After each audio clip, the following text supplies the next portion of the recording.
agradecer aqui a Jennifer e a Paula pelo apoio da Medtronic, né? Sem elas, o Invus não teria chegado aqui no hospital, muito menos os aparelhos de bis que vieram para aumentar nosso armamentário terapêutico, né? E de monitorização.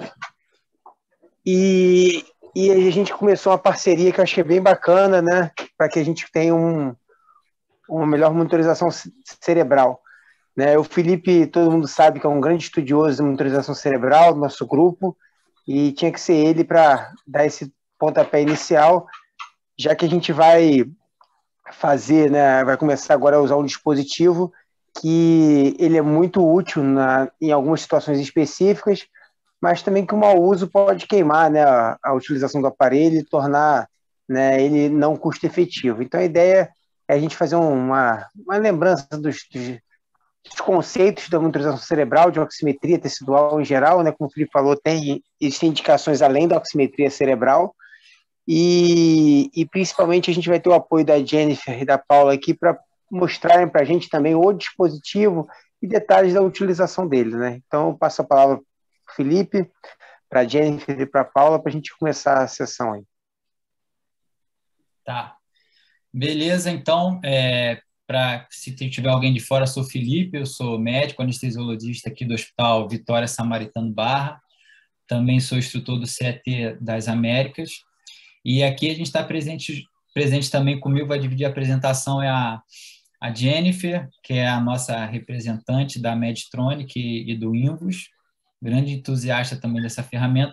E aí, Rafa, eu dividi com a Jennifer o seguinte: a Jennifer vai falar uma parte introdutória, mais basal para quem nunca viu o aparelho, e vai fazer uma demonstração prática.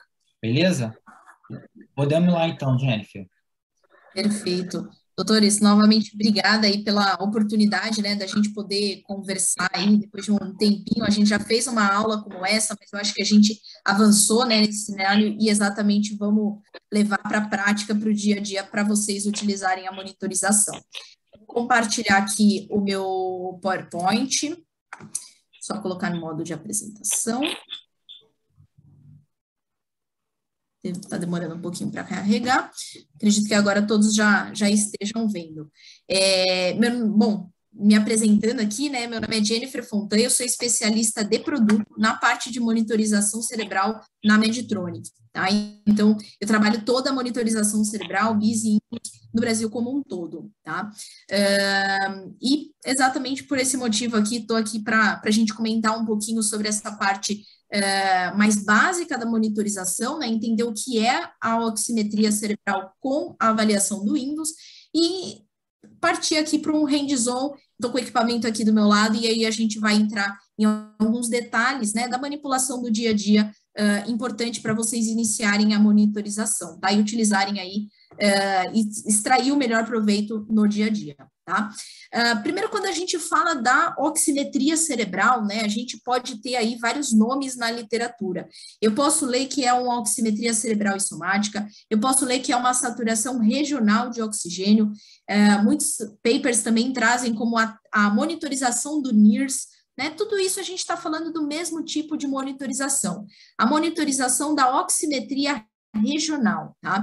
Essa é uma monitorização bem específica, tem ganhado muito corpo hoje no Brasil, né? A Medtronic introduziu essa tecnologia no Brasil há 5 anos atrás, a gente tem brigado aí já há um tempo para conseguir implementar dentro do grupo da UHG, e conseguimos agora, e essa tecnologia, ela é uma tecnologia diferente de um oxímetro, né, que a gente está mais acostumado no nosso dia a dia, porque ela traz essa monitorização da saturação de forma localizada. Então, aonde está posicionado o sensor, eu consigo avaliar como que está a saturação naquele local, tá? E ele tem aí exatamente alguma especificidade que faz com que eu tenha uma visualização diferente da minha monitorização, tá? E essa especificidade da monitorização se dá principalmente pelo tipo de infravermelho que é utilizado, que é conhecido como NIRS, né, ou Near Infrared Spectroscopy. Essa tecnologia é uma tecnologia de infravermelho, tá, que é mais próximo da luz visível. Então, eu trouxe aqui esse slide que eu gosto bastante, que ele explica bem esse cenário da diferença entre as duas monitorizações, de um oxímetro de pulso para a monitorização do ínpus, tá? Eu tenho vários tipos de comprimento de ondas. Eu tenho ondas de rádio, micro-ondas, infravermelho, luz visível, ultravioleta, raio-x e raios gamas, tá? Sempre que eu tenho uma onda para o nosso lado direito dessa tabela, eu tenho um poder maior de penetração dessa onda, tá? Então, quando eu olho dentro do infravermelho, que é o que os oxímetros utilizam para fazer a leitura, eu tenho diversos comprimentos de onda, né? Eu tenho ondas maiores e ondas menores. Essa onda, a menor onda dentro do espectro do infravermelho é essa tecnologia que nós vamos utilizar, que é o NIRS, porque ele está próximo da luz visível. Então, por isso que vem esse nome, né? É espectroscopia por infravermelho próximo, porque ele está mais próximo da luz visível. Isso faz com que essa tecnologia ela tenha um poder de penetração maior. Como eu comentei, um oxímetro de pulso convencional, ele está aqui desse lado do nosso gráfico, ou seja, ele tem um poder de penetração maior.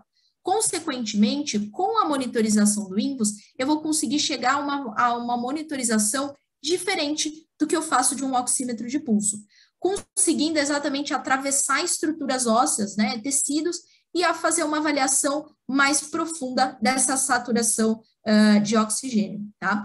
Aqui eu trago esse slide, eu gosto bastante para elucidar nesse sentido. Então, eu tenho um sensor, tá? Esse sensor também está aqui do meu ladinho. Esse sensor é o sensor adulto, e ele tem uma janela que emite a luz e duas que recebem a luz, tá? Eu posiciono na testa do meu paciente, assim como eu tenho nessa imagem aqui superior. Ele vai projetar esse infravermelho, né, que a gente acaba não conseguindo ver, fazendo um movimento que nós chamamos aqui na literatura de formato de banana, né, ou parece aqui um movimento de meia-lua, e penetra 2,5 centímetros de profundidade, tá? Inclusive atravessando estruturas ósseas aqui como a calota craniana. Esses 2,5 centímetros de profundidade, ele atinge em qualquer tecido que eu posicionar. Então, aqui a gente está falando de um posicionamento cerebral. Como o doutor Felipe comentou, o doutor Rafael comentou também, a gente pode posicionar em outros locais, que não só cerebral. Independente da região, são 2,5 centímetros de profundidade que eu consigo chegar aí de monitorização, tá? Então, tecidos mais profundos, a gente acaba não pegando, é só mesmo essa porção de 2,5 centímetros. Além disso, a tecnologia do NIRS permite com que a gente faça uma leitura da saturação a nível de capilar sanguíneo. Então, eu tenho uma amostra mista, eu tenho uma proporção arterial e venosa sendo avaliada. Uma proporção maior venosa do que arterial, então a proporção eu trouxe aqui 75% de sangue venoso e 25% de sangue arterial. O que isso traz de benefício, né, na monitorização e na prática clínica do dia a dia? O primeiro ponto é que a gente consegue observar tanto o capilar sanguíneo, que é exatamente onde a gente tem aí essa troca gasosa, é um local muito sensível de monitorização. Por quê? Qualquer variação de oferta ou extração de oxigênio naquele tecido, ele vai conseguir me trazer essa informação de forma muito mais rápida e precisa, né? Então, eu consigo avaliar aqui com uma velocidade maior na detecção de uma dessaturação ou de uma hiperoxigenação daquele tecido que está sendo monitorizado. Novamente, eu reforço que isso é muito localizado. Então, se eu trago, por exemplo, no hemisfério esquerdo, eu estou avaliando a saturação a 2,5 centímetros de profundidade do capilar do hemisfério esquerdo, né? E tem uma diferença muito grande quando eu começo a avaliar aí os dois hemisférios, porque ele faz essa monitorização de forma muito regionalizada, né? E pontual para aquele local específico. Não só a nível cerebral, mas órgãos também, tá? Aqui eu trouxe a maneira, né, com que a gente consegue posicionar os sensores. Eu trouxe aqui uma foto da monitorização junto com o BIS, porque esse acho que é um dos pontos que a gente vê bastante dúvida, né, na introdução da tecnologia. Eu excluo a monitorização do BIS quando eu inicio a monitorização do ínpus? Não, as duas tecnologias são tecnologias complementares, né? O BIS eu vou trazer uma avaliação de atividade elétrica cerebral, avaliação da profundidade da anestesia do meu paciente. quando eu falo da monitorização do INPS, eu estou avaliando saturação regional, né? Então, eu vejo aí uma mudança no conteúdo de oferta ou extração de oxigênio. Um ponto importante para o posicionamento do sensor é que sempre, doutores, a gente precisa tomar cuidado para posicionar essas 3 janelas que são os emissores, o emissor e o receptor da informação do infravermelho na pele do meu paciente. Então, o que a gente observa aqui? Que eu tenho primeiro o posicionamento do sensor do BIS e depois o posicionamento do sensor do INVUS. Em determinados momentos, o INVUS ele até está um pouquinho por cima do BIS, um pouco por cima do cabelo. A gente pode fazer dessa maneira, desde que as 3 janelas estejam em contato com a pele. Isso é um ponto fundamental, tá? Tanto quando a gente posiciona monitorização somática cerebral, a gente não pode posicionar em cima do cabelo, em cima da sobrancelha ou do sensor do BIS, as 3 janelinhas, e também na região somática. Eu preciso fazer a tricotomia do local e posicionar o sensor, tá? Eu trouxe aqui uma foto tanto do unilateral quanto do bilateral, tá? Então, a gente consegue ver aqui que eu consigo posicionar o sensor, independente do sensor de BIS que eu estou utilizando. Inclusive, eu até digo que eu já hospitais utilizando com um sensor de temperatura central, né? Que é um sensor redondinho que acaba funcionando na testa do paciente também. Tá? Importante sempre seguir essa sequência. A gente faz a limpeza da pele como se estivesse posicionando o sensor do BIS, que os doutores já estão acostumados, posiciona o sensor do BIS e, por último, faço o posicionamento do sensor do INVUS. Tá? Isso para aplicação em pacientes adultos, a gente vai utilizar esse sensor verde, tá? Que é o sensor para pacientes acima de 40 quilos.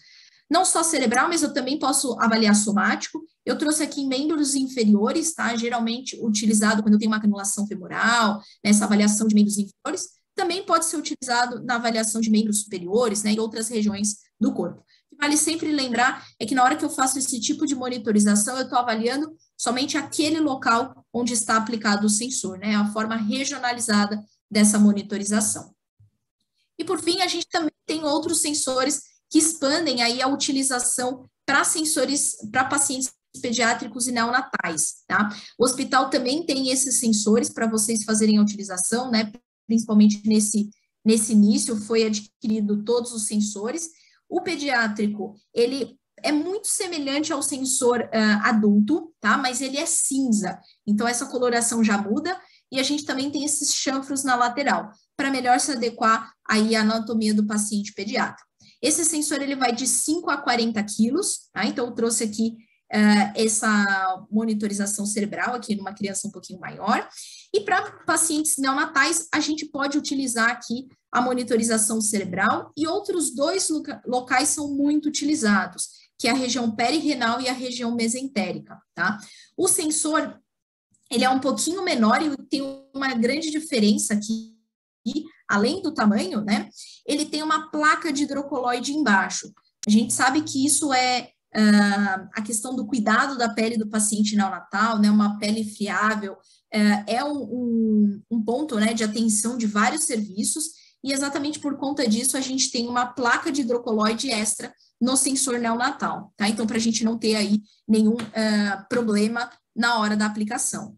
Lembrando novamente que para posicionar o sensor, né, isso independente se a gente for falar do adulto com BIS ou para o paciente neonatal e pediátrico, eu preciso limpar a pele do paciente e aí sim eu posiciono o sensor, tá? Posiciono conforme aqui as imagens, é a aplicação que a gente observa mais frequente, né, em neonatologia cerebral, perirenal e mesentérico, crianças maiores, monitorização cerebral, e membros inferiores, e adultos também, cerebral e membros inferiores. Tá? E aí temos outras particularidades que o doutor Felipe vai comentar mais um pouco.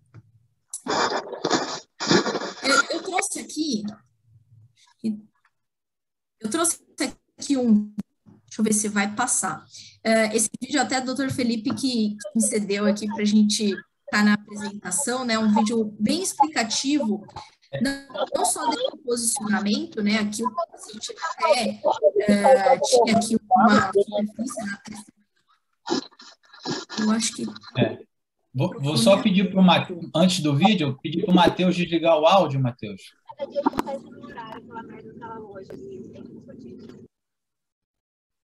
Isso, beleza. Pode ir, Jenny. Perfeito. Esse vídeo ficou bem interessante, né?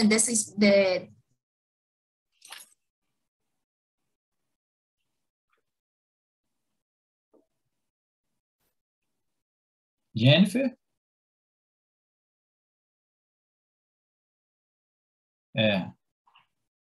Opa. Voltou? Caiu, Jennifer? Não rodou não, Jennifer. Felipe, tá me escutando? Agora eu tô, mas a gente não ouviu o que você estava falando, não. Eu vou desligar minha câmera, porque eu tô achando que ficou um pouco estável aqui. Vamos ver se melhora, se a gente não tem nenhum problema de novo. Um ponto que eu estava comentando, né, é que nesse vídeo, além dele explicar muito bem, né, e mostrar aí essa questão do posicionamento, tem uma coisa muito importante que a gente precisa ter um cuidado, que é exatamente o distanciamento entre os sensores. A gente consegue observar aqui que eles não estão sobrepostos, né, então nessa região, no meio da testa do paciente, ele tem um espaçamento entre os sensores. Aqui no caso, em algumas ocasiões, né, a gente não vai conseguir deixar tão longe assim, eu posso deixar até ele um pouco mais próximo, mas eu não posso sobrepor os sensores. Se eu sobrepor o sensor do lado esquerdo ao sensor do lado direito, né, é muito importante que a gente consiga aqui deixar um espaçamento entre eles, mas que pode não ser tão grande assim, tá? Se precisar. Então, aqui esse vídeo do Dr. Felipe traz esse posicionamento, né? Então, o sensor do BIS junto ao sensor do INVUS. Ele traz aqui, trouxe até os monitores, né? O sensor do BIS funcionando normalmente. E aqui a monitorização do INVUS. Então, eu tenho o sensor do hemisfério direito e hemisfério esquerdo. Um ponto importante, isso daqui é uma coisa que nós devemos fazer sempre antes de iniciar a monitorização, que é o que nós chamamos de definir a linha de base. O que é isso? Assim que a gente posiciona o sensor no paciente, e de preferência antes de pré-oxigenar, de preferência antes de ter intervenções no paciente, a gente precisa salvar isso como um referencial, né, os valores de saturação do meu paciente como um referencial, que é o que nós costumamos chamar de linha de base. Então, vocês observem, eu vou voltar aqui só um pouquinho o vídeo, vocês observem que aqui o Dr. Felipe, ele clica no monitor, e eu vou ensinar depois como faz isso, e ele vai congelar esses valores que estão grandes, os 77 e 84, e ele fica congelado em verde aqui embaixo. O que isso representa? Quer dizer que aquele valor de 77 para o hemisfério direito e 84 para o hemisfério esquerdo é o valor de base do meu paciente. Todas as intervenções clínicas, né, e a avaliação do meu paciente no intraoperatório, ela vai tomar como base não só o valor absoluto, que é o valor grande na tela, né, no caso aqui ele está congelado, mas é o 77 e 84, como também o quanto que ele está variando desde aquele valor basal do meu paciente. Tá? Então, esse é um ponto bem importante na monitorização que traz aqui no nosso, na nossa tela.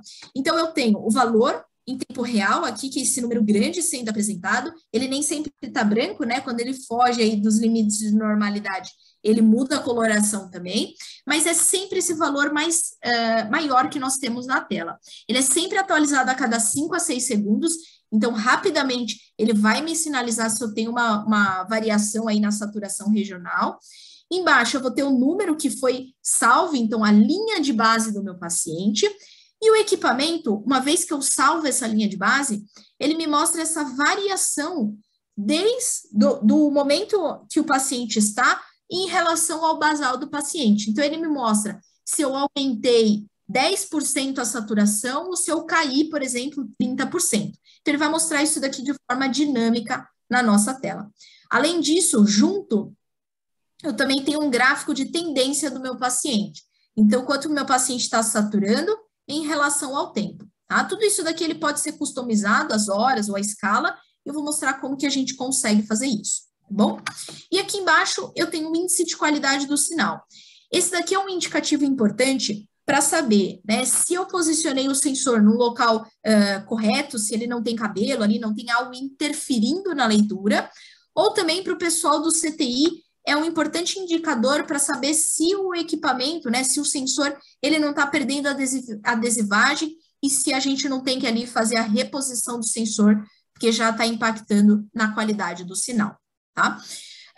Os valores de saturação, ele também, de referência, né, da saturação regional, também são diferentes, né, e por isso que eu trago aqui os valores de referência que a literatura expressa.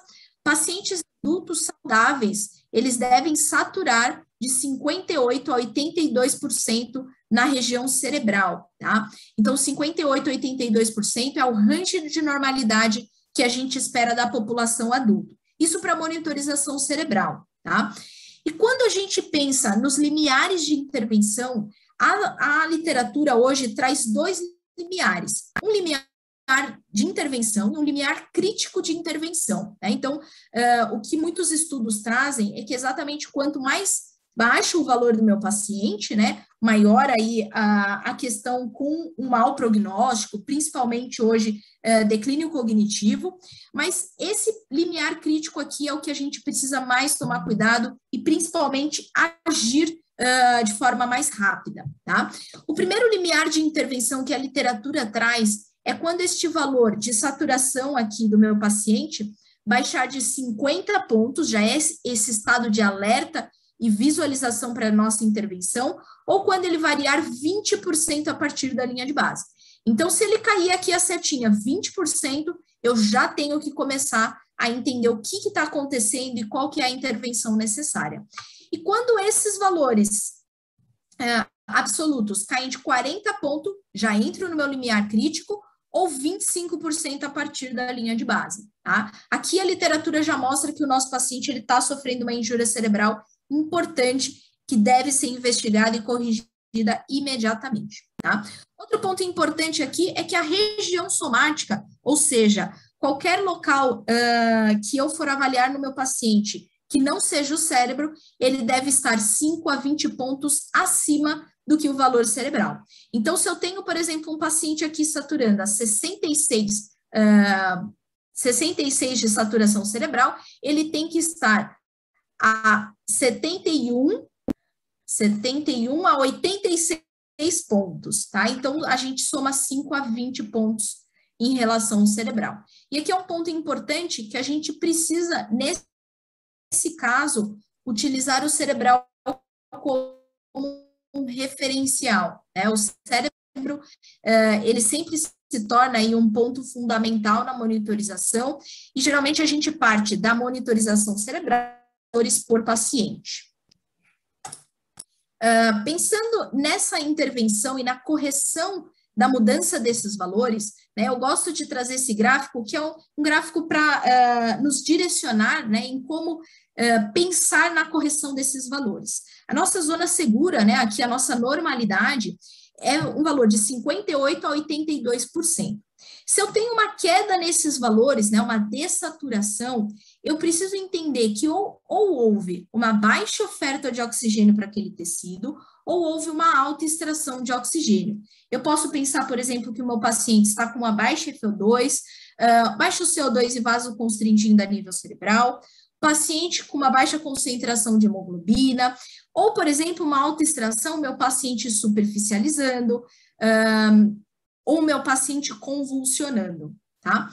Quando eu tenho valores acima da normalidade, a gente precisa pensar que ou eu tive uma alta oferta de oxigênio para aquela região, ou eu tive uma baixa extração de oxigênio. A alta oferta pode ser um aumento da PAM, pode ser um aumento de FO2, ou, por exemplo, aqui uma baixa extração, meu paciente evoluindo para uma injúria neurológica, consequentemente extraindo menos oxigênio. Existem vários fatores, né, que podem impactar e podem aí trazer mudanças na oferta ou na extração de oxigênio daquele tecido avaliado. Por isso que hoje a literatura, ela traz um norte, né, de como que a gente entende e começa a correção a correção dessa potencial causa que está impactando na saturação do meu paciente, tá? Hoje a literatura traz um ponto de alerta, né, como o primeiro ponto a ser visualizado, exatamente uma obstrução mecânica. Eu posso ter um fator de obstrução por posicionamento de cabeça, por posicionamento de uma cânula, uma obstrução arterial, né, uma posição do coração, tudo isso ele pode ter, como o equipamento ele é muito sensível, esse impacto ele é sim detectado, isso pode vir a ter uma dessaturação bilateral ou de forma unilateral. O segundo passo que a literatura traz para a gente é avaliar a oferta de oxigênio, avaliar aqui uma baixa FO2, baixa concentração de hemoglobina, isso principalmente para avaliação aí de uma dessaturação cerebral, que hoje no intraoperatório, né, a gente vê muito mais casos de dessaturação do que um processo de hiperoxigenação. É claro que existem particularidades, né, da cirurgia, né, ou do próprio paciente, mas, em geral, a dessaturação cerebral aí é um fator bem importante e o que ocorre na maioria dos casos, tá? Quando detectada uma mudança. E, por último, a avaliação da extração de oxigênio. Então, eu preciso pensar nesse conteúdo aí, dessa mudança do metabolismo que possa vir a interferir, né, nessa saturação a nível cerebral ou mesmo somática, tá? Esses são os 3 pontos, né, essa sequência de avaliação que a literatura traz aí como importante norte para a correção desses problemas, tá? Eu vou passar aqui agora, vou parar de compartilhar e vou passar agora para o equipamento para a gente conseguir mostrar aqui alguns detalhes, né, do equipamento em si, e eu vou poder até fazer uma manobra para a gente conseguir mostrar como que essa sensibilidade que eu comentei bastante acontece no dia a dia, tá? Eu vou agora habilitar minha câmera e vou trocar. Deixa eu ver se ele vai aparecer. Vou tirar aqui o fundo, muito bem. Eu deixei o equipamento aqui ligando, ele demora um tempinho para ligar e aparecer a primeira tela, por isso que eu aconselho todos a já deixar o equipamento ligado, tá? E aí a gente já vai ter ele nessa primeira tela da monitorização, tá? O equipamento, ele sempre vem com cabos, tá? Então, aqui a gente tem um que nós chamamos de pré-amplificador, que é um cabo maior, tá? E eu tenho cabos menores, que nós chamamos de pré-cabos. O que é importante? Que todos esses cabos, eles são numerados. Então, aqui a gente pode ver que eu tenho uma etiqueta com 1, aqui a gente pode ver que eu tenho 1 de um lado, um do outro lado do cabo. Tudo isso faz com que a gente consiga ter certeza que quando eu avalio o 1 no equipamento, é o cabo que eu conectei no sensor 1, tá? Isso é importante para a gente não cruzar a informação e não ter uma interpretação errada, tá? Então, sempre quando a gente for posicionar o equipamento, a gente tem que tomar cuidado de sempre posicionar os números casados, então 1 com 1. Aqui, no caso, eu conectaria o cabo 2 com o 2, tá? Eu vou deixar um só que fica mais fácil. E aqui na lateral, a gente vai conectar o próprio cabo, que é esse cabo maior que eu chamei de pré-amplificador, na lateral do equipamento, tá? Então, aqui tem um local também sinalizado com números, a gente consegue ver 1, 2, 3 e 4, e eu só encaixo para fazer essa conexão, tá? Não precisa torcer, ele é só um encaixe mesmo muito simples, tá bom? E aí eu volto aqui para a nossa tela da monitorização em si. Na ponta do nosso cabo é onde a gente vai conectar o nosso sensor, tá? Então, o sensor adulto, eu vou conectar aqui no nosso cabo. Se a gente tentar conectar de outra forma, ele não vai encaixar, tá? Então, ele só conecta de uma maneira. Conectei, ele vai acender uma luz vermelha, tá piscando aqui, acredito que vocês estão conseguindo ver, tá? Ele tá piscando aqui. Esse daqui é só para a gente saber que está funcionando o sensor. Se ele está piscando, já está tudo conectadinho, tá? A gente já pode posicionar no paciente, né? No caso, eu até aconselho a posiciona primeiro, depois a gente encaixa todos os cabos. Bom, nesse momento, a gente pode escolher avaliar um novo paciente ou avaliar um doente anterior, né? Então, eu já tinha um paciente sendo monitorizado. Ele estava no CTI, desceu para fazer um exame, ou o paciente estava no centro cirúrgico e foi para UTI monitorizado, a gente pode voltar na mesma informação anterior, ou admitir um novo paciente, tá? Nessa parte eu vou pular da identificação do paciente, porque essa é uma parte que não é obrigatória, tá? Da gente avaliar aqui. E aqui eu já tenho o sensor conectado no meu braço e o valor sendo representado na tela, tá? Então, meu braço, no caso, ele está saturando a 78, 75, a atualização realmente é em tempo real, tá? Nesse momento, a gente vai fazer o que nós já comentamos de salvar a linha de base do meu paciente. Como que eu faço isso? Eu vou clicar nesse primeiro botão chamado Menu Linha de Base, Definir Linha de Base. E ele vai congelar o valor aqui embaixo. 72 é a minha base, né? A base da minha monitorização.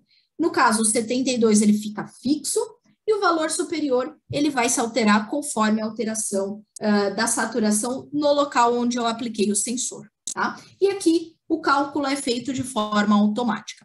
O que eu vou fazer aqui é uma manobra que eu gosto de fazer bastante, né? Para a gente exemplificar isso com um caso real, né? Então, eu já estou com o sensor posicionado aqui no meu braço e eu vou fazer uma manobra de clamp. E eu vou aqui mudar, né, o conteúdo de oferta de oxigênio para o tecido.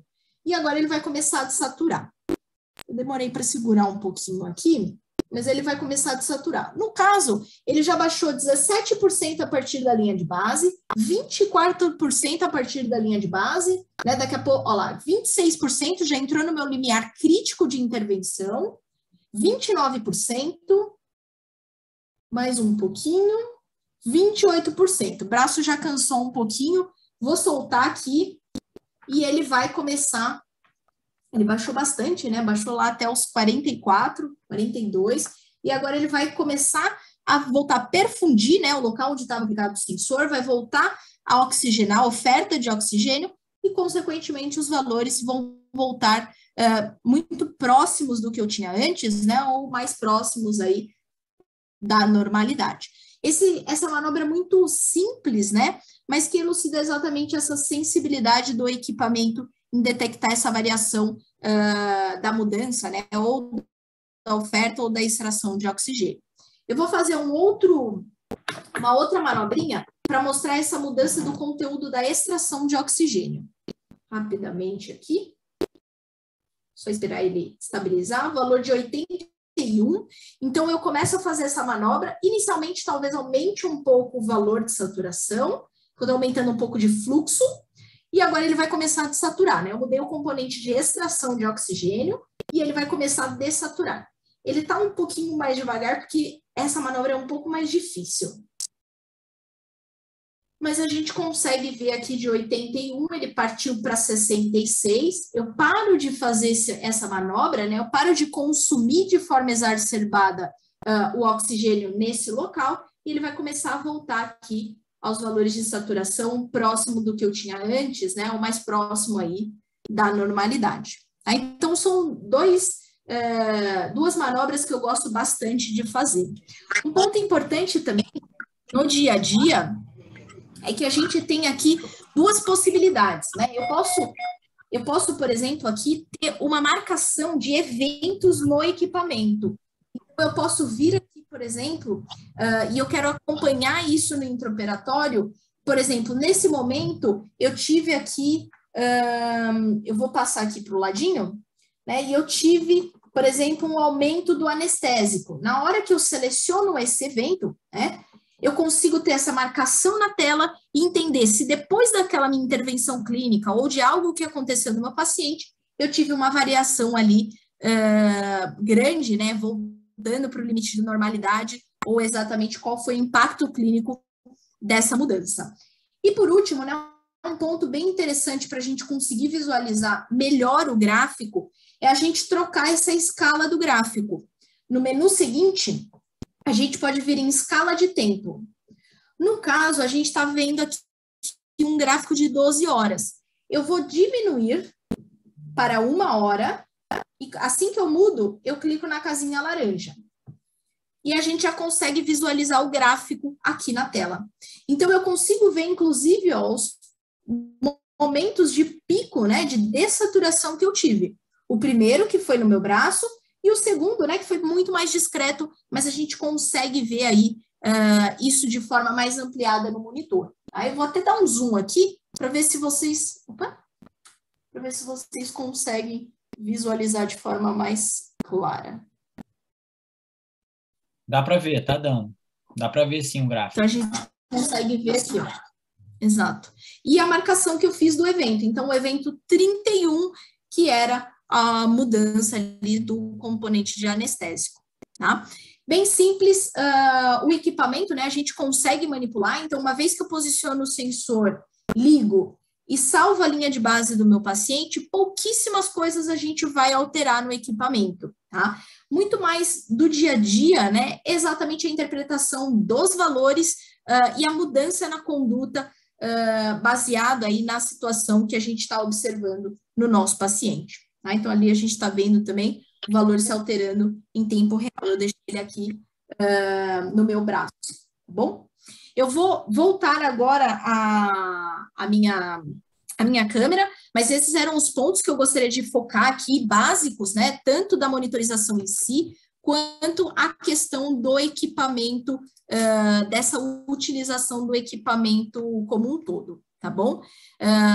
Não sei se vocês querem deixar as perguntas para o final, acho que fica mais interessante, que o doutor Felipe consegue aí dar sequência, né, nessa parte mais clínica.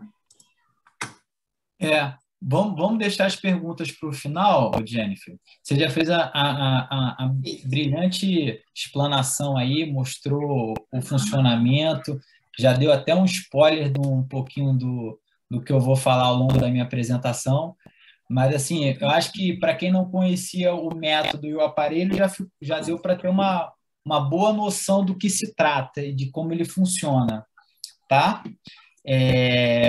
Posso compartilhar minha tela? Pode, doutor. Acho que já está liberado. Eu já parei aqui.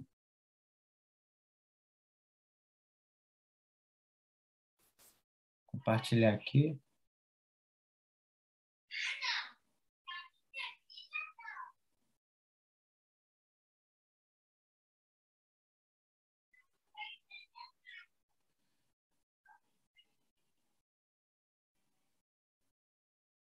Só. Tá aparecendo aí já, Jennifer? Apareceu minha tela aí? Agora está no modo de apresentação. Foi?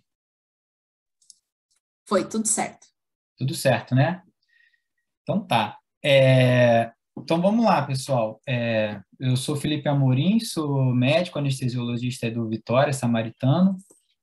Também sou instrutor do nosso Centro de Ensino e Treinamento das Américas, tá? O objetivo dessa apresentação é dar uma pincelada, é falar um pouco do uso da oximetria em cada um dos órgãos-alvos, entendeu? A gente vai falar no uso do INVUS na região cerebral, vamos falar um pouco do INVUS nos pacientes em uso de ECMO, que é aquela membrana oxigenadora extracorpórea. Vamos falar também, dar uma pincelada no uso do INVUS em pacientes em pós-op de transplante renal e também no uso da oximetria renal em pacientes em pós-op de cirurgia cardíaca. Falar um pouco também do uso da saturação hepática em pacientes pós-op de transplantes de fígado. E o que eu considero que seria a cereja do bolo para o nosso grupo, para um protocolo que eu vou sugerir ao final, nas microcirurgias com transferência de tecidos, os famosos retalhos, né? Que são cirurgias que são muito feitas aí no nosso serviço. Tem um grupo grande que fazem ressecções extensas e fazem as reconstruções logo em seguida, que vale a pena a gente olhar. Uma coisa bem importante que eu também queria frisar antes da apresentação é que a saturação regional possibilitada pelo INVUS é como se fosse um novo sinal vital. e isso é muito interessante e vai nos ajudar muito daqui para frente. Bem, só para reforçar o que a Jennifer já disse, a metodologia do NISC, esse infraespectro por infravermelho próximo, usada para realizar as medições da saturação de hemoglobina. Pronto, tira o teu áudio. Opa, Rodolfo, desligou aí? Vou continuar. Deixa eu voltar aqui. E como a Jennifer bem já disse, o software já parte de uma predisposição de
Felipe?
Doutores,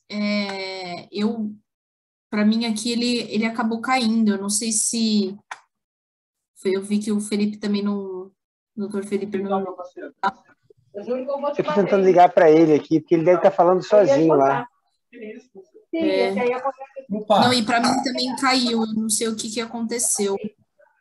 fui só eu que caiu ou foi tudo? Foi você, Eu também caí. Você também, Jennifer?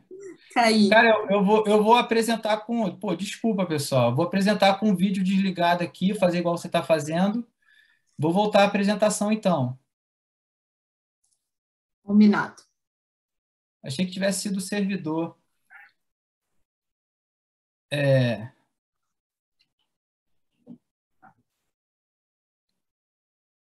Tá indo aí, pessoal, a tela Sim. agora? Agora sim. Tá, né? Então tá. Voltando só o que eu estava falando, a minha experiência com INVOS começou com o advento da prostatectomia radical robótica e eu ficava assim super incomodado com um paciente anestesiado por horas, os cirurgiões demoravam muito no início dos procedimentos, às vezes até 5, 6 horas. E outra coisa que me incomodava também, os pacientes assim sempre acordavam com edema de pálpebra, esclera, lábio, via aérea. Isso me intrigava muito porque eu achava que, por conta do Trendelenburgo forçado de 30 graus, do pneumo peritônio, eu sempre ficava desconfiado se esses pacientes poderiam evoluir com saturação cerebral, com edema cerebral, e a partir de então comecei a usar o Invus rotineiramente junto com o BIS, tá?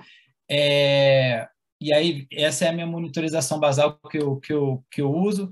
Eu falar um pouco do como eu faço também. Eu sempre pergunto ao paciente se ele é canhoto ou destro, e geralmente a maioria é destro, aí eu sempre prefiro posicionar o sensor do BIS do lado esquerdo, e após eu ter posicionado o BIS, eu faço o implante do Invus bilateralmente.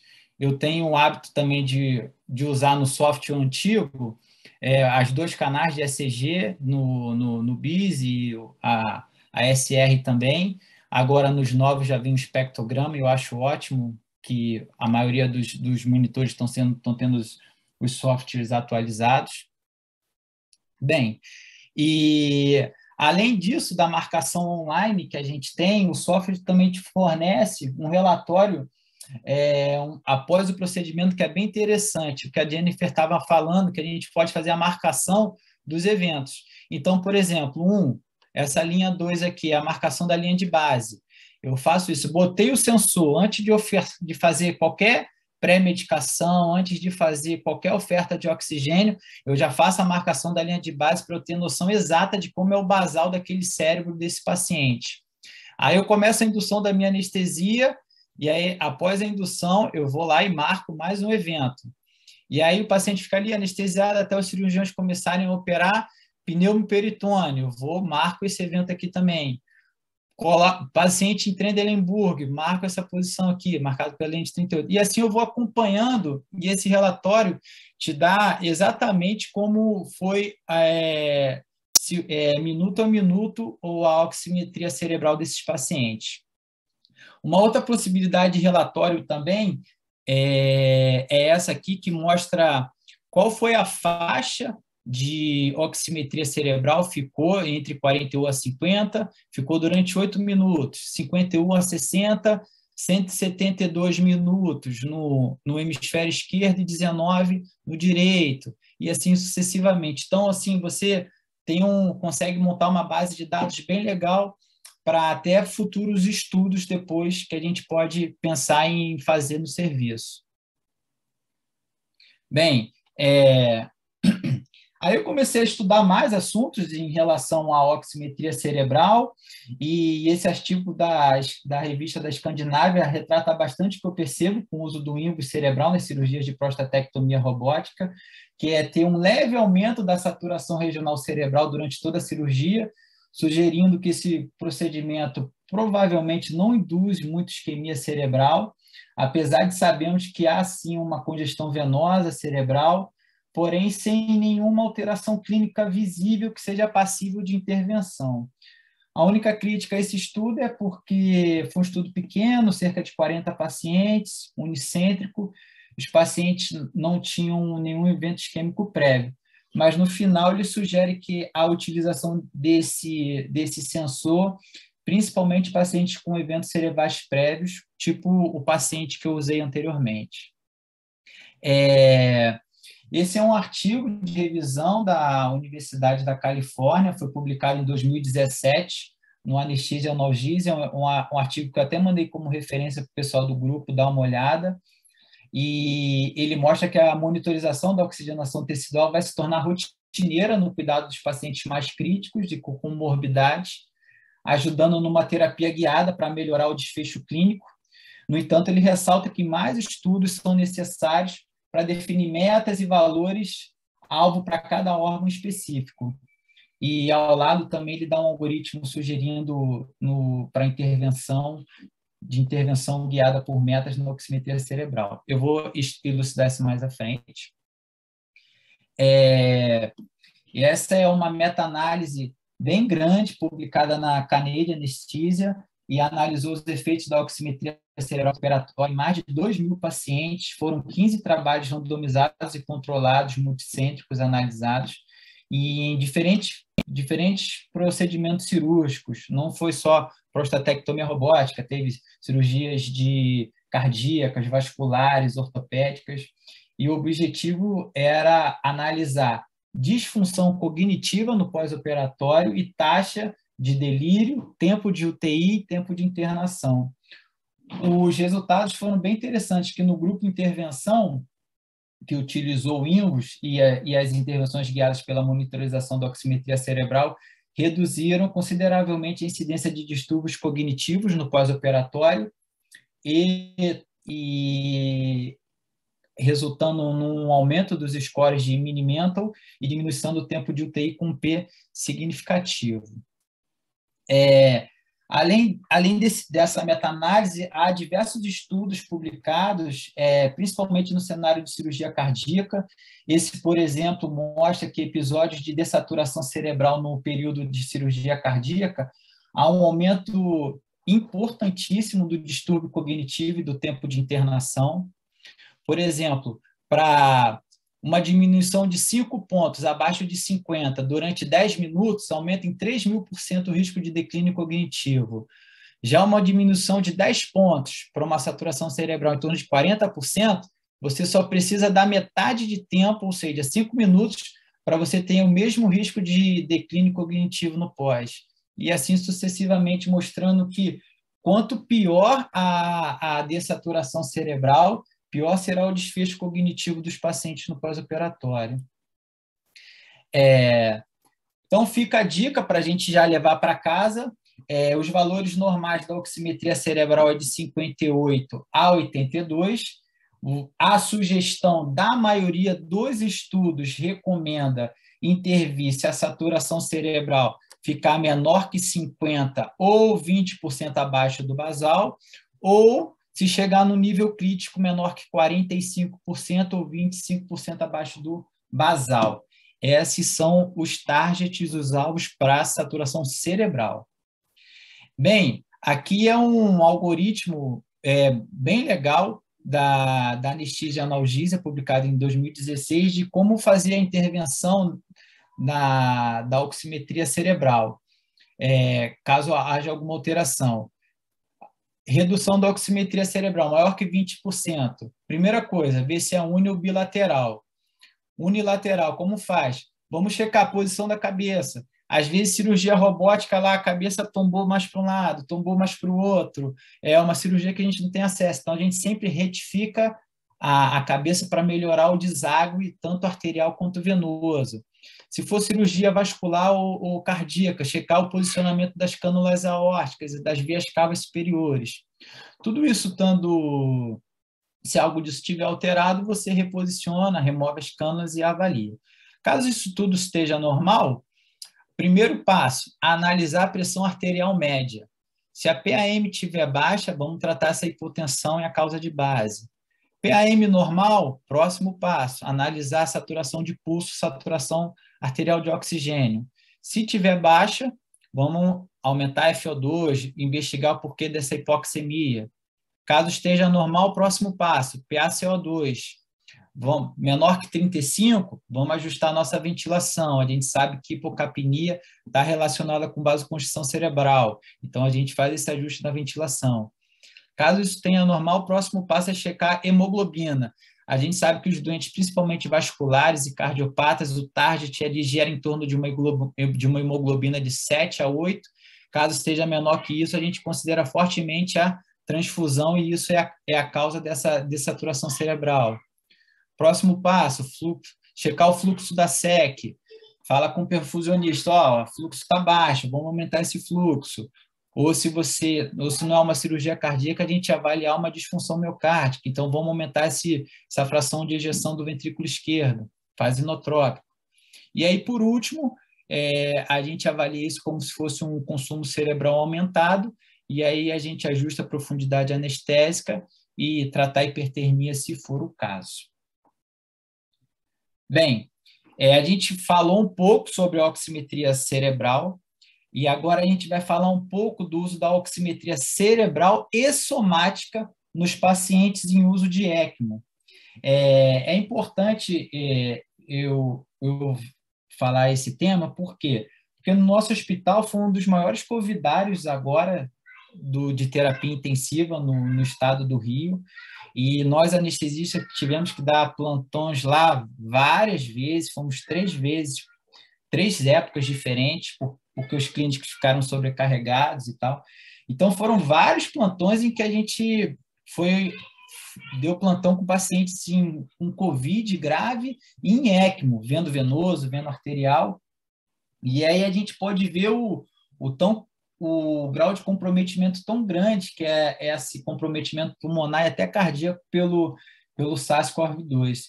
E aí eu vislumbrei essa janela que os pacientes em ECMO são pacientes candidatíssimos ao uso do Invus. Bem, para quem não sabe o que é o ECMO, é uma membrana, uma oxigenação por membrana extracorpórea. Ela pode ser veno-arterial, o sangue é retirado da veia femoral, passa pela membrana e é devolvido pela veno-arterial, devolvido aqui na artéria femoral, ou ele pode ser veno-venoso, ele sai pela veia femoral, passa na membrana oxigenadora e é devolvido geralmente na jugular. No veno-arterial, aqui essa foto, por exemplo, ilustra bem, o sangue está saindo aqui da veia femoral desse lado esquerdo, passa pela membrana e é devolvido aqui na artéria femoral. E alguns pacientes podem ter o sofrimento desse membro aqui, já que a sua artéria proximal está sendo cateterizada. E aí alguns pacientes necessitam desse clampzinho, desse shunt aqui, para garantir um fluxo distal adequado. Nessas fotos aqui ficam bem nítidas o paciente com oxímetro cerebral bilateral, e a gente utiliza a região da metade da panturrilha para acompanhar a oximetria do tecido somático, no caso aqui, do membro que está cateterizado. Aqui está as 2 cânulas, vocês estão vendo. Então, aqui a gente tem um hemisfério cerebral esquerdo, hemisfério direito.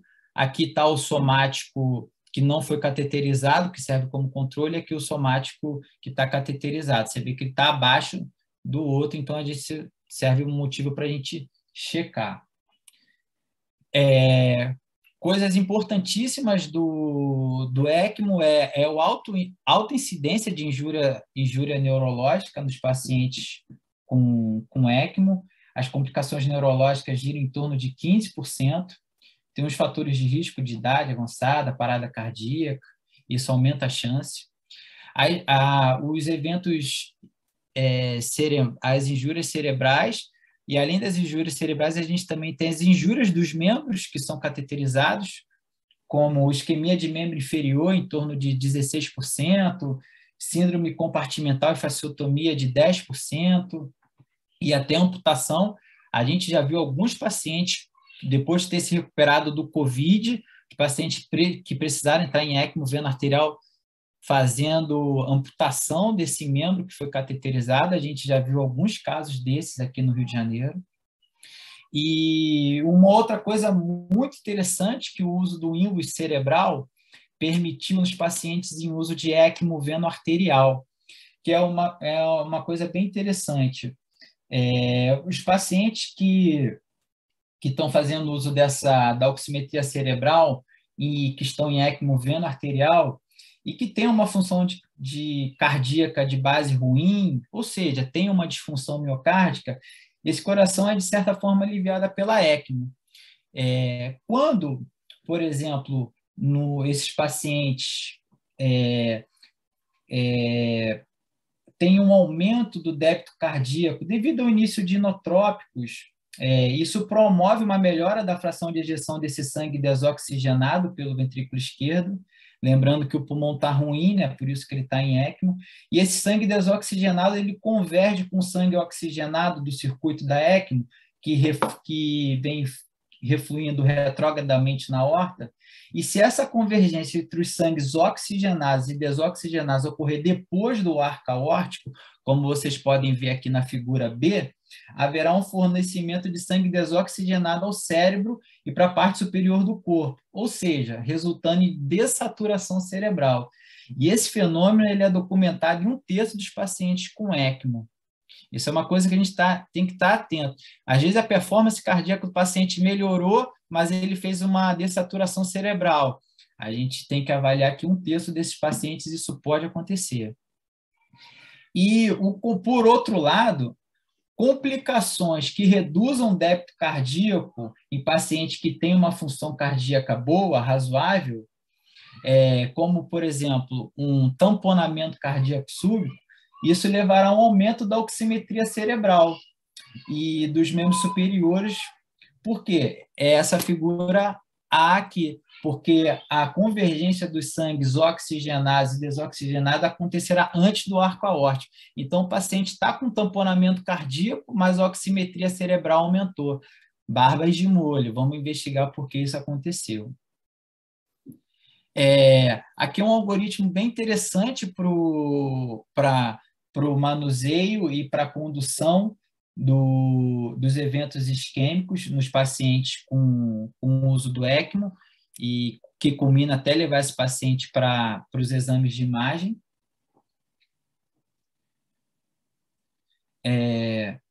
Esse é um outro trabalho também que mostrou um caso bem interessante de um evento cerebral observado pelo INVOS. Aqui no dia 1, você observa que os traçados cerebrais são normais, as curvas cinza, que é o hemisfério esquerdo, e azul, o hemisfério direito. No dia 2, você tem uma queda da saturação cerebral, curva cinza aqui do lado esquerdo, indicando uma descompensação precoce da perfusão desse hemisfério. Isso permaneceu por 2 dias, e uma investigação adicional por imagem, seguindo o fluxograma que eu mostrei antes, mostrou que a causa dessa saturação cerebral persistentemente baixa foi um infarto da artéria cerebral média esquerda. E com a manutenção desse quadro, a partir do 5º dia, o hemisfério direito, que até então esse azulzinho estava saudável, também começou a cair. E a investigação mostrou que foi um infarto tão grande que já estava com um edema cerebral muito grave, que acabou diminuindo o fluxo do outro lado também. Do mesmo jeito que a gente vê um evento cerebral isquêmico acontecendo, a gente também observa um evento nos membros inferiores acontecendo também. Por exemplo, esse aqui é um membro cateterizado, aqui é um membro esquerdo, é a setinha verde, a linha verde, e o membro direito, a setinha amarela, a linha amarela. Perceba que aqui houve uma diminuição imensa da saturação do membro, estava em torno de 50, despencou para 20. Nesse momento foi colocado uma cânula, um shunt, para a perfusão distal desse membro, e recuperou. E aí, logo em seguida, houve um desposicionamento, alguém da enfermagem mudou e tal, e aí caiu de novo, aí foi reposicionado e você conseguiu restabelecer essa oximetria. Isso é muito interessante, porque isso permite a atuação precoce da anestesia, do intensivista, para salvar esse membro, esse órgão. Porque se a gente for aguardar a análise clínica, às vezes, quando a gente vai perceber a palidez, o membro gelado, isso às vezes já passou horas, às vezes mais de dias, e esse paciente provavelmente vai evoluir com uma perda do membro, ter que faz uma síndrome compartimental, fasciotomia, e uma tentativa já mais tardia de revascularização desse membro. Então, é uma alternativa muito boa utilizar a oximetria nesses pacientes. Bem, como eu já havia dito no início, cada tema por si só vale uma aula, mas eu vou aqui pincelar um pouquinho do uso da oximetria renal. Tem alguns estudos mostrando que a oximetria renal no pós-operatório de cirurgia cardíaca pode ser utilizada como um marcador precoce de injúria renal pós-cirurgia cardíaca. E aí são necessários vários estudos ainda para verificar qual é o melhor número. Nesse trabalho aqui, eles sugeriram uma diminuição menor que 65%, ou um declínio maior que 20% do basal. Também tem muito estudo de oximetria renal no pós-operatório precoce de transplante de fígado, porque o enxerto renal ele fica bem próximo ali abaixo da superfície da pele, ali no abdômen, então dá para a gente acompanhar esse enxerto e a função dele, e se ele vai evoluir para disfunção precoce, uma necrose tubular aguda. Um outro estudo também mostra a monitorização da perfusão desse enxerto renal e transplantes renais pediátricos. Tem diversos estudos mostrando. A oximetria hepática também tem esse estudo publicado na Transplantation em 2019, mostrando que a oximetria hepática ela foi um preditor precoce da falência do enxerto após transplante. Também ela foi conseguiu antecipar sangramentos de grande monta. Então, mais um cenário que a gente pode utilizar o INVOS nesses pacientes de pós-operatório de transplante hepático. Eu estou vendo que o Altemir e o Zé estão aí acompanhando a aula. Eu acho que também tem gente do Hospital da Criança também que estava querendo participar, não sei se eles estão assistindo. Então, é mais uma ferramenta para poder usar e nos ajudar a beira do leito. Ela está ali a toda hora online aparecendo e a gente pode gerar uma intervenção, que seja fazer um Doppler mais precoce, avaliar uns exames laboratoriais mais precoces para a gente intervir mais precocemente. Bem, agora, finalizando a minha apresentação para aquilo que eu acho que poderia ser a cereja do bolo para o nosso serviço, que é falar um pouco das microcirurgias com transferência de tecido, são os famosos retalhos. Para quem não sabe, aqui no Américas nós temos o COI, que é o Centro Oncológico Integrado, que engloba diversas especialidades cirúrgicas, como oncortopedia, cirurgia do tecido osteoconectivo, cabeça e pescoço, mastologia, e no final sempre entra a cirurgia plástica para reconstruir aquilo que a galera antes veio e fez uma tudectomia, que a gente chama, né? E você nem imagina o quanto de coisas podem acontecer. Então, se prepare para essa foto agora. Aqui, por exemplo, é uma paciente que teve um tumor de esôfago proximal e precisou passar por uma esofagectomia e traqueostomia. Ficou bem, fez as químios, as rádios, ficou curada. Só que o grande sonho da vida dela, ela falava para o cirurgião que ela queria voltar a tomar o chopinho dela. E o cirurgião prometeu que ela ia tomar um chopinho de novo, pela boca, bebendo, engolindo normal. E aí ela voltou para fazer criar um neoesôfago e nessa cirurgia. E aí foi usado um retalho miocutâneo de coxa, aqui da parte lateral da coxa, foi retirado esse retalho, e a reconstrução aqui é feita pelo um cirurgião plástico, que tem formação em microcirurgia, usa lupa, microscópio, anastomosa a artéria desse retalho aqui com uma artéria da região local, anastomosa veia com veia. Aqui está o esôfago dela, que vai ser reconstruído com uma sondinha aqui orientando. Então, assim, a minha sugestão é a gente utilizar o INVOS nesses retalhos aqui. E dessa forma a gente monitorizar online e em tempo real como está a oxigenação desses retalhos.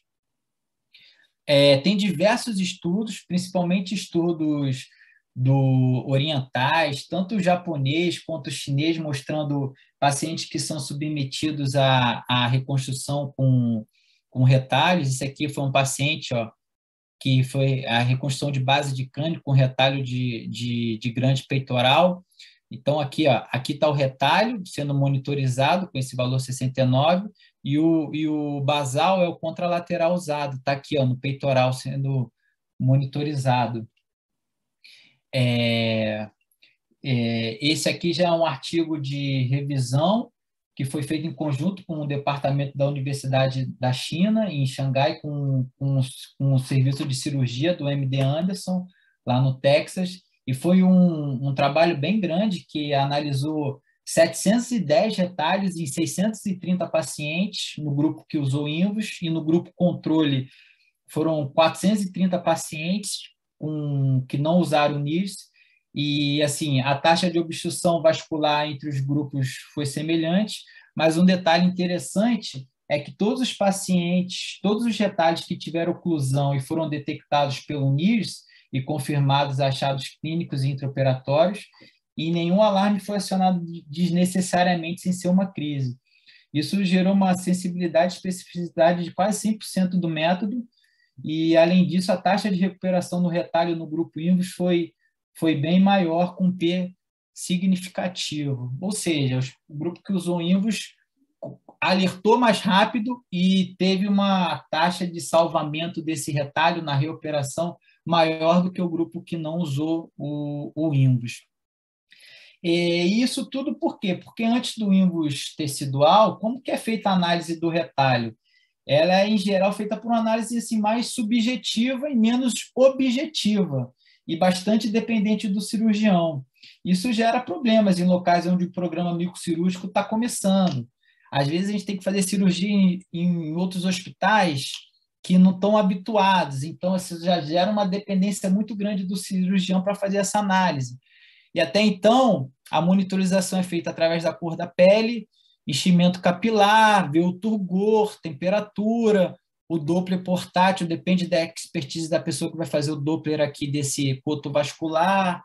Então, você tendo o sensor do INVUS aqui nesse retalho, isso você gera uma análise extremamente objetiva e nem um pouco subjetiva desse retalho. Então, as vantagens do INVUS são a rápida velocidade de reação, ele permite também distinguir insuficiência arterial de oclusão venosa, eu vou falar mais na frente, menor dependência do cirurgião para essa avaliação e uma análise objetiva. Já o alvo de terapia no standard, nos pacientes com a saturação tecidual no retalho, é menor que 50% no número absoluto, ou uma queda maior que 20% durante mais de 1 hora. Aqui nessa foto, eu vou mostrar, isso foi um caso de uma paciente que foi submetida a uma cirurgia de reconstrução com retalho de grande dorsal para tratar uma úlcera por radiação aqui no joelho, pós-radioterapia. Aí foi um ramo e uma artéria da veia femoral lateral, foi anastomosado com a artéria tóraco-dorsal e a veia acompanhante desse retalho. Aqui é logo após acabou a cirurgia, um leve padrão de congestão que se ficou mais pronunciado aqui no C, que é a figura C, que é o D1, mas como a oximetria até então estava normal, achou-se que fosse um fluxo sanguíneo lentificado dentro do retalho. Então, a decisão foi expectante. E aí, aqui no 4º dia, começou a observar uma diminuição da saturação desse retalho. E aí, a saturação acabou chegando aqui a praticamente 15%, e chegou nesse valor mínimo. Vejam que a ilha central aqui, já do retalho, já estava com bastante sofrimento. Esse paciente voltou para a sala de cirurgia e foi diagnosticado uma oclusão venosa desse retalho e uma reanastomose venosa foi feita. Já aqui, foi uma outra reconstrução de joelho, um paciente que teve sequela de radioterapia, de um câncer aqui, e também foi com retalho de grande dorsal. E aqui percebe que aqui está o retalho, essa região mais branca, e aqui está uma dermezinha que foi colocada também pelo cirurgião.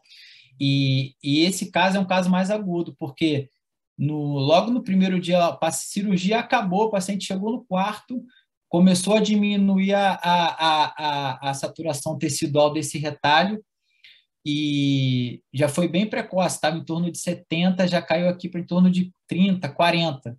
E uma coisa bem interessante, que essa palidez aqui da foto só apareceu 3 horas depois. Então, quer dizer, se não fosse o INVUS, esse enxerto com certeza teria sofrido muito mais e, de repente, teria até perdido a sua viabilidade se não fosse utilizar esse dispositivo. Então, o protocolo que eu vou sugerir para o serviço é utilizar os 2 sensores de INVUS, um no retalho e um de controle no músculo contralateral daquele que foi colocado. Então, se você usou, foi o grande dorsal, então você mantém um lá no grande dorsal contralateral para ser o controle e o outro lá no retalho. Se foi de lateral de coxa, mantém um lá e o outro no retalho. Se foi peitoral ou reto abdominal, mantém no contralateral do que foi utilizado. E a minha sugestão de intervenção é diminuiu menor que 50%, ou teve uma queda maior que 20% durando mais de uma hora, esses já seriam motivos para a gente já pedir um Doppler, analisar e ver se esse tecido está realmente sofrendo, se esse retalho está sofrendo. Confrontar os dados com a monitorização tradicional, que é turgor, enchimento, temperatura, manter os sensores até o ok da cirurgia e treinar a enfermagem. Bem, pessoal, o que eu tinha para falar é isso. Agora a gente está aberto às perguntas. Foi, né? Joia, doutor Felipe. Acho que está só ainda compartilhando. Tá, vou tirar aqui. Tá. Foi. Beleza. Excelente. Doutores, por favor, fiquem à vontade aí para as perguntas, questionamentos, pontuações, por favor. Grande Rogério, estou vendo você aí, Rogério. Rogério tem muita experiência em cirurgia vascular. E aí, Felipe, parabéns pela aula, cara, foi excelente. E em cirurgia vascular, em carótida, o que vocês têm Rogério, aí de... Eu não tenho muita experiência, assim, como você, mas assim, alguns estudos que eu li, se você tiver uma diminuição unilateral maior que 15%, alguns estudos dizem maior que 20%, está indicado você botar um shunt nessa carótida que está sendo operada. Foi isso que eu vi. É o que eu tenho de informação também em relação à literatura. Você já Eu usou alguma vez? nunca usei, cara. Nunca usei porque nunca tive acesso ao aparelho mesmo. Gostaria de usar. Mas o grupo que eu trabalho, de vascular, eles utilizam o shunt de rotina. Então, Entendi. a gente não usa nenhuma forma de monitorização cerebral porque eles já vão utilizar o shunt mesmo. O que, teoricamente, não é a forma ideal. A forma ideal é você só utilizar o shunt, porque o shunt, por si só, é um risco. A colocação, o implante do shunt pode embolizar aquela placa ali. E a principal causa de isquemia não é pelo clampeamento, é pela embolia mesmo da placa. E o shunt, por si só, pode fazer isso. Por isso é que existe essa monitorização cerebral, cujo padrão ouro é o paciente acordado, né, para indicar ou não a colocação do shunt. Se tiver sinais de sofrimento cerebral, coloca o shunt. Se não houver sinais de sofrimento cerebral, opera sem o shunt mesmo.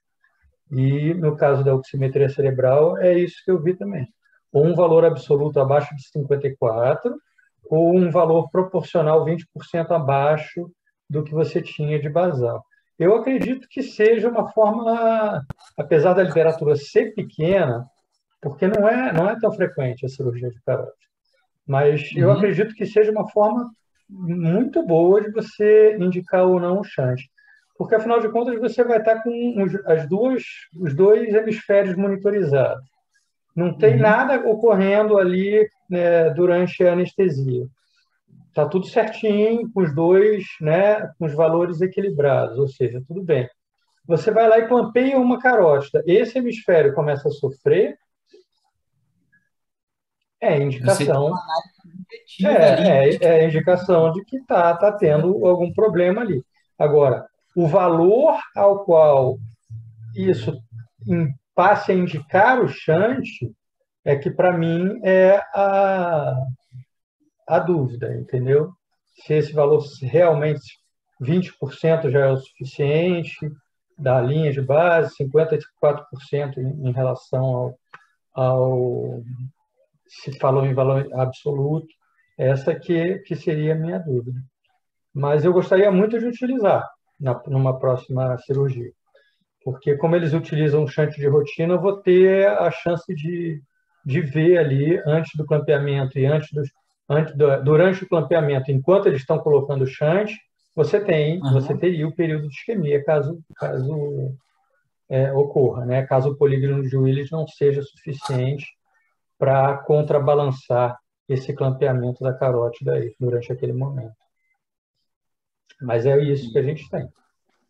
Espero ter disponível na próxima vez que eu for utilizar.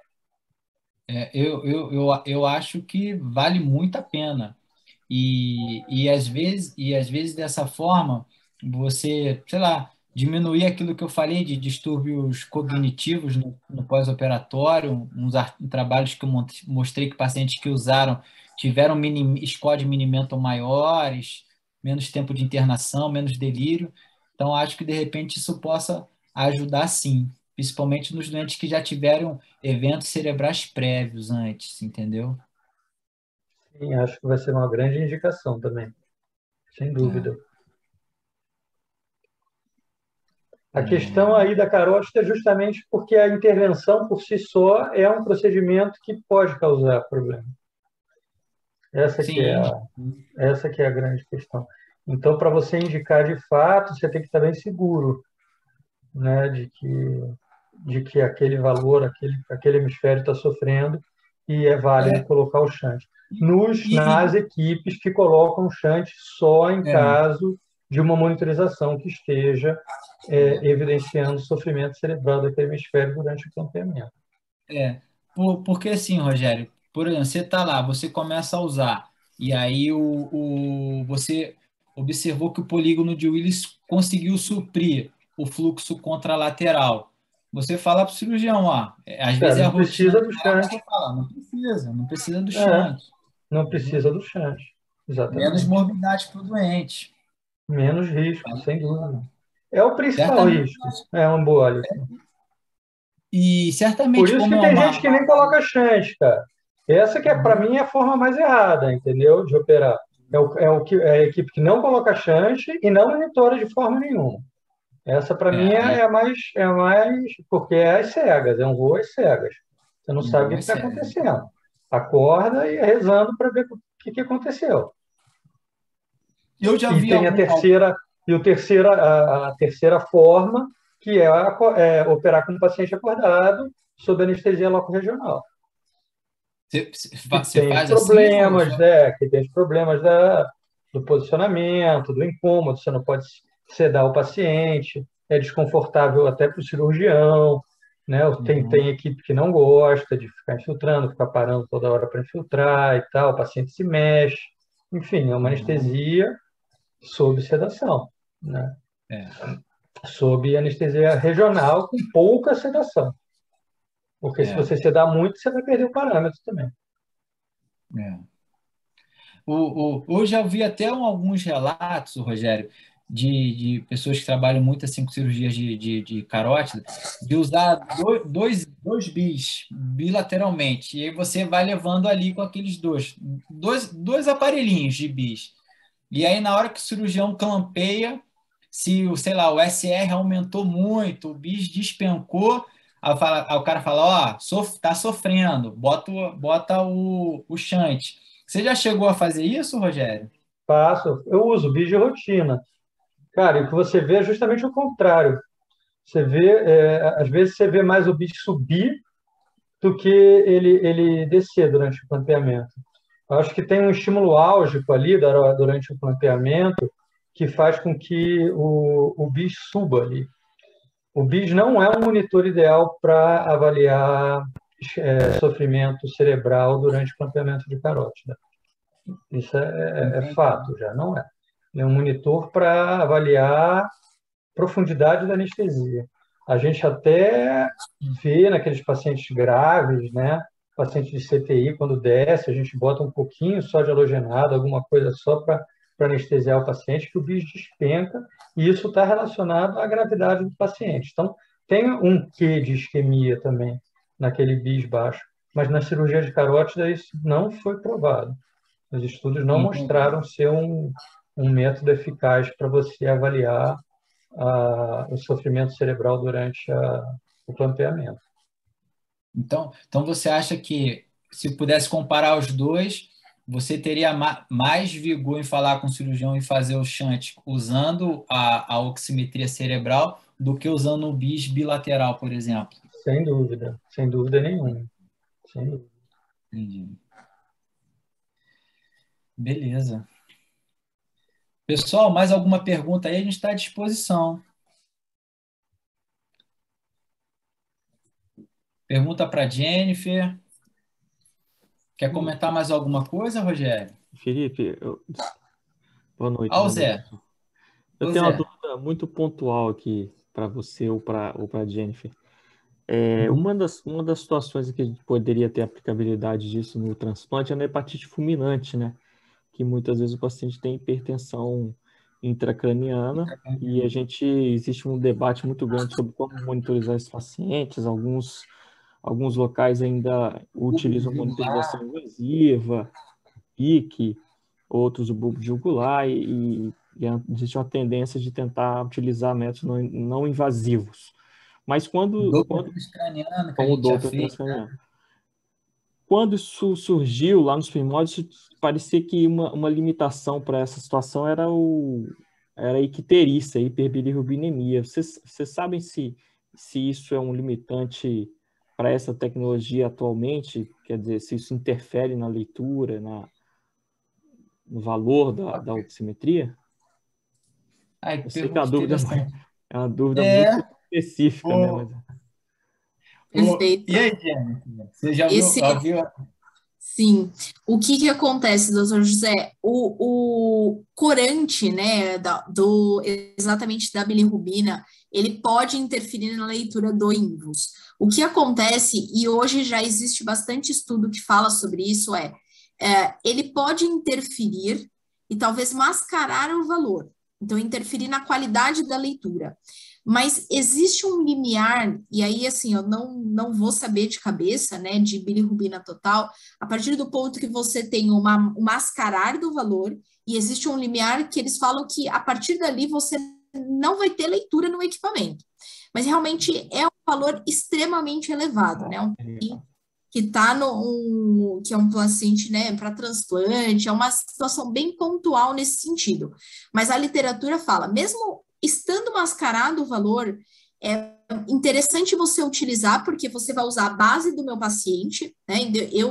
É que eu não trouxe nessa apresentação, mas eu tenho até um caso que a gente fez em São Paulo, de um transplante em criança, e a criança estava saturando o cerebral com 23. E aí, aquilo já é um espanto, né? Porque realmente é muito baixo. Mas, na realidade, o valor estava mascarado. E o que se usa nesse caso é a linha de base do paciente. Então, eu tenho o inicial e eu salvo ele como base e uso essa variação como referência para todo o procedimento. E tem estudos hoje que fomentam e incentivam isso para esses pacientes, né? Tem um ganho clínico importante, mas precisa saber dessa particularidade e entender na hora da conduta clínica. Entendi, está esclarecido. Muito obrigado. Imagina, que isso. Valeu, Zé. Ô, Felipe, fala, cara.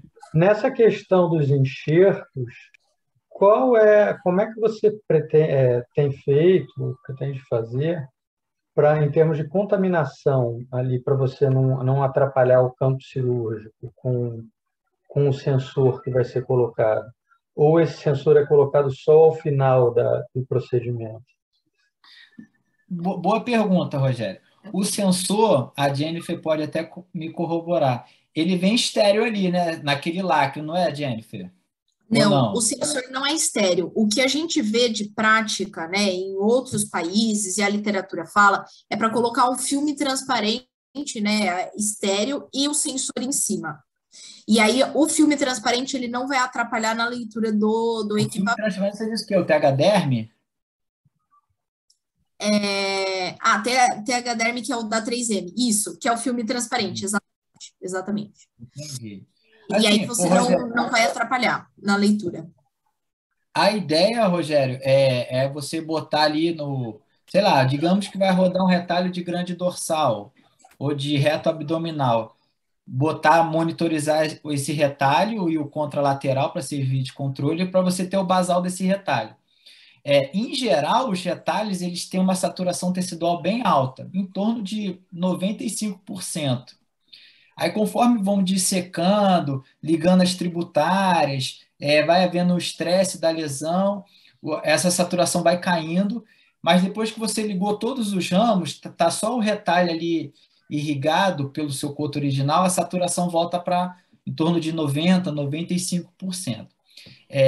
A ideia era ter essa medição exatamente antes desse retalho ser clampeado, né, e cortado para ir levado para o tecido em diante.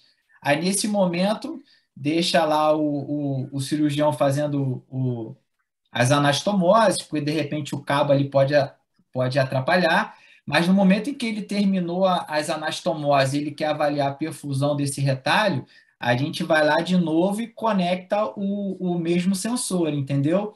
E avaliar e comparar. Antes, pré-clamp, estava lá 90%, e agora pós-revascularização desse retalho está, sei lá, 60%, 75%, a gente assume isso como um novo basal e, a partir disso, ir acompanhando dia após dia o valor dessa oximetria desse retalho. A minha sugestão seria essa. Mas eu acho que realmente tem que ter um pouco de colaboração com o cirurgião, por conta dessa coisa de manter o campo estéreo, de usar com essas limitações, mas eu acho que vai valer muito vai valer muito a pena e vai gerar muito, muito ganho para o doente e para a equipe, né? Porque essa coisa dessa análise do retalho ser baseada unicamente no cirurgião atrapalha muito. Às vezes o cirurgião está num lugar, o paciente está em outro, até o cara ir lá fazer um Doppler e tal, demora. E a gente treina a enfermagem para ir acompanhando aquele valor. Baixou tantos por cento, ou diminuiu abaixo de 50%, chama a equipe que já chama o Doppler para a gente fazer, para a gente avaliar.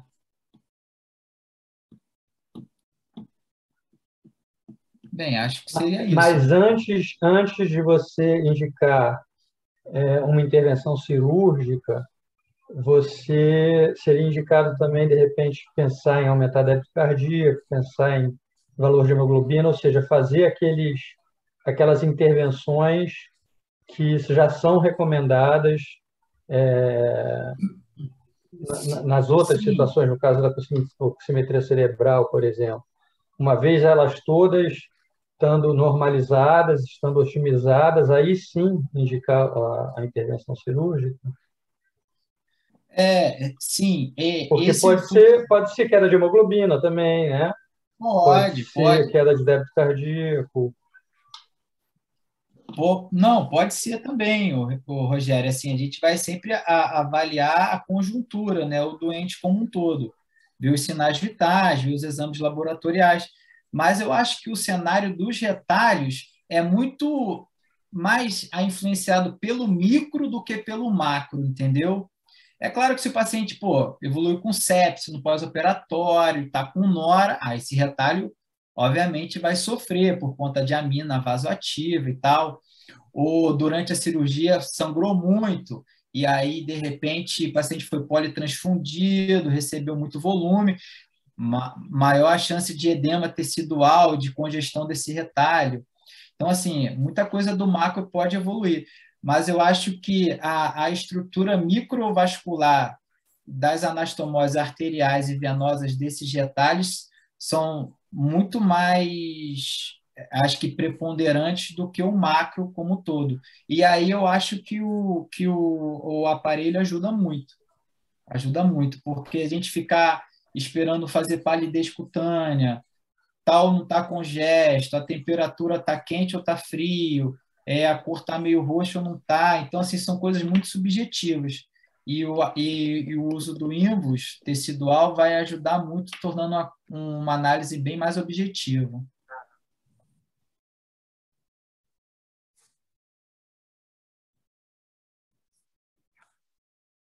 Beleza. Pessoal, mais alguma pergunta?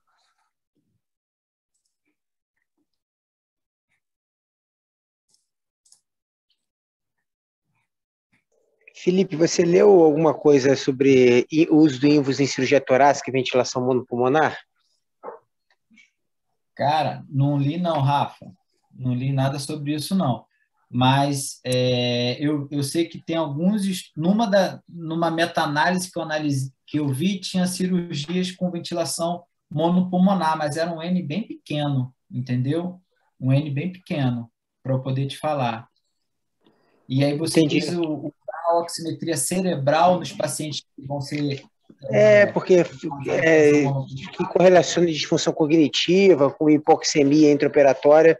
Às vezes a gente vai tolerar mais um evento hipoxêmico sistêmico, né? Se a gente souber que a saturação cerebral vai estar normal, entendeu? Por isso que eu acho que talvez seja um campo de utilização também. De repente, o Rafa, eu estava pensando aqui, você botar um CPAP no pulmão não ventilado para melhorar a oferta de oxigênio, nesse caso, assim, seria algo desse sentido? Até mesmo precisar abortar a cirurgia minimamente invasiva porque está tendo sofrimento cerebral, né?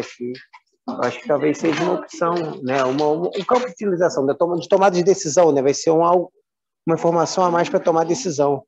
Mas também não sei se tem correlação de saturação cerebral com desfecho, né? Então, eu queria saber se você tinha lido alguma coisa, porque eu nunca achei nada em cirurgia torácica. Ô, Rafa, se o seu doente for submetido à ventilação monopulmonar, ele já tiver tido um evento isquêmico cerebral prévio, tipo um AVE, um AIT, ou sabidamente já sabe que tem uma oclusão de carótida importante, eu acho que valeria a pena você usar, o Rafa, nesse cenário. Porque fazer ventilação monopulmonar, a gente sabe que tem uma hipoxemia permissiva ali ao longo da cirurgia, às vezes por ser um doente já tão um protoplasma já ruim, tão limítrofe, eu acho que de repente esse doente se valeria a pena você usar. Entendi. Valeu, Felipe. Obrigado, cara. Valeu.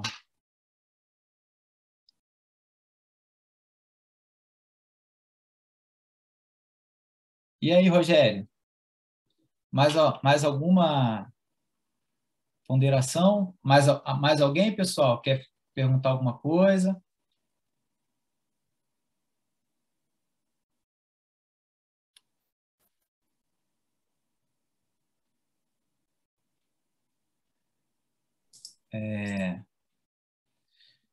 Eu tô vendo aqui, ó, tô vendo o chat, a pergunta da Andrea. O que fazer quando a saturação fica entre 60 e 50? Observar ou já intervir? Deixa eu ver que pensando na saturação cerebral. Assim, Andrea, como eu te falei, eu sempre utilizo sempre a saturação cerebral de base antes de sedar, antes de vezes pegar a veia. Monitorizando o paciente, antes de sedar, ofertar oxigênio, eu boto já o Invus cerebral para a gente já ter noção dessa saturação basal. E aí, realmente, nesse cenário que fica ali meio borderline, entre 60 e 50, eu, a princípio, descartaria se é único ou bilateral, mas, a princípio, eu só observaria e, obviamente, seguiria aquele passo a passo que eu mostrei no fluxograma. Checar se é único ou bilateral, se é bilateral, você ir naquele outro passo a passo. VPAM, depois, está normal? Saturação de oxigênio. Está normal? VPA-CO2. Se tiver baixa, você aumenta. Está normal? Analisar hemoglobina, 7 a 8. Tiver menor do que isso, você transfunde. Se estiver normal, vai lá, se for cirurgia cardíaca, vai lá na SEC, aumenta o fluxo da SEC. Se tem disfunção de veia, começa inotrópico para tentar melhorar. E eu faria conforme o fluxograma que eu mostrei aí da anestesia e analgesia. Tá bom? Ah, tá. Uma outra dúvida aqui também, do Jorge Calazans. Engraçado, fala do caso japonês. Isso foi um caso interessante. O paciente foi submetido à prostatectomia radical robótica, e aí foi um paciente, ele era japonês, falava um português péssimo, trouxe um monte de exame, tudo em japonês, mas ele tinha um laudo que mostrava que ele tinha metade do cérebro dele tinha uma anomalia vascular, com uma anomalia e assim muito importante, com os vasos bem finos. Eu não lembro tinha um nome a doença, eu não lembro. E aí a gente ficou meio falando assim, caramba, já pensou? Só que ele nunca tinha tido nenhum evento isquêmico cerebral prévio, nenhum distúrbio cognitivo nem nada. E aí a gente usou o Invus, e aí realmente a gente notou que a oximetria cerebral desse lado o basal dela era mais baixo do que o contralateral, então a gente já ficou meio que de barbas de molho. Mas aí, ao longo da cirurgia, transcorreu bem, não passou desses limiares de menor que 50 ou de 45, ou uma redução maior que 20%. Então, a gente conseguiu conduzir bem, e era um paciente que, ao final do dia, já estava acordado, conversando, se alimentando, mas foi um caso bem, bem interessante, que o Invus ajudou bastante. Mais alguém, gente? Pode mandar pergunta aqui no chat, ó. A Andréa já viu. Calaza. Bem, acho que é isso então, né? Jennifer, mais uma vez, obrigado pela sua disponibilidade, sempre atenciosa conosco, sempre solícita, a apresentação bem, bem legal e sempre uma entusiasta da técnica. Espero que já chegar logo lá no serviço e já ter algumas cirurgias para a gente já poder usar e já ir criando nossa base de dados do serviço e, quem sabe, ao longo do tempo, não montar a nossa própria casuística, isso gerar um trabalho lá para os residentes apresentar no congresso e a gente publicar também. Obrigado aí, Rogério, pela sua expertise aí em cirurgia vascular, mostrando para a gente, dividindo um pouco com a gente seu conhecimento. E agradecer a todos que ficaram aí até essa hora, agradecer ao Zé, que tem uma experiência enorme com transplante de fígado pediátrico. Então, o Zé e a Altemir têm uma experiência muito grande. Eu acho que esse dispositivo vai ajudar vocês. E, bem, é isso, pessoal. Agradecer a presença de todos e muito obrigado, tá? Quer falar alguma coisa, Jennifer? Não, só queria agradecer aí, né, para a gente não se alongar tanto, mas eu gostaria de me colocar à disposição de todos, né, da equipe. A gente sabe que existe uma curva de aprendizado, de utilização do equipamento. Eu acabo ficando no Brasil, então não fico sediada aqui no Rio de Janeiro, mas a Ana trabalha bem próximo de vocês. Por favor, no que precisarem, fiquem à vontade para nos contatar. Tá bom? Muito obrigada novamente e uma boa noite a todos. Beleza. Boa noite, então, pessoal. Boa noite, Felipe. Obrigado, Boa noite, Jennifer. Felipe. Obrigado, Paula. Boa noite, Jennifer. Parabéns, Valeu, Felipe. Valeu, Rogério.